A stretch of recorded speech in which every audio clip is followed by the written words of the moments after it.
Join Cell Academy, Goa's best coaching for IIT, JEE and medical exam preparations for class 7 to 12. Register today for Cell Talent Search exam for class 6 to 12. Admissions are now open for repeaters medical batch for NEET 2022. एक डॉक्युमेंटाचेर आमी agree जाल्या, but without document जर आता कोणी घर बांधला असत जाल्यार ते डेमोलिश जातले, परत आमदाराकडे वचूं नाका.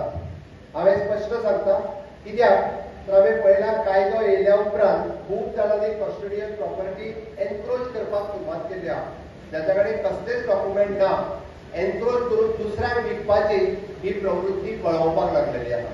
रस्तो करपाक सरकारान जमीन विकत घेतल्या, ताचेर वचून घरां बांदल्या, खबर आसतनाय बी. आनी मागीर रस्त्यार येवप आनी आमची घरां मोडली म्हणप हो प्रकार खूब जाणांकडे आसा. त्या खातीर हांवें पयलींच शिटकावणी दिल्या, कारण अशा पद्दतीन एनक्रोच करप योग्य न्ही. आमकां म्हज्या गांवांतल्या फ्युचर जनरेशना खातीर कुठीच भुरगीं आसा, आमकां फ्युचर जनरेशना खातीर आसलेल्यो जमनी सांबाळून दवरपाक जाय. कोण तरी हांगासर भायरसून येतलो आनी आमकां आत्ताच्या अल्पशे कितें तरी पयशे मेळटा म्हणून ताका आमी घर बांदून विकतले, हें चलचें ना. कांय गोंयभर हांव पळयता, सरकारी जमनीत बारीकशें घर बांदप आनी कोण तरी तो भायरसून येयला जाल्यार ताका तें विकप, ही वायट प्रवृत्ती आसा. गांवांतली सरकारी जमीन आसतात, कमुनिटीची जमीन आसतात जाल्यार ताचो उपयोग त्या गांवकारांक जावपाक जाय, गांवांतल्या फुडल्या जनरेशनाक जावपाक जाय, गांवांतल्या विविध प्रकल्पां खातीर जावपाक जाय.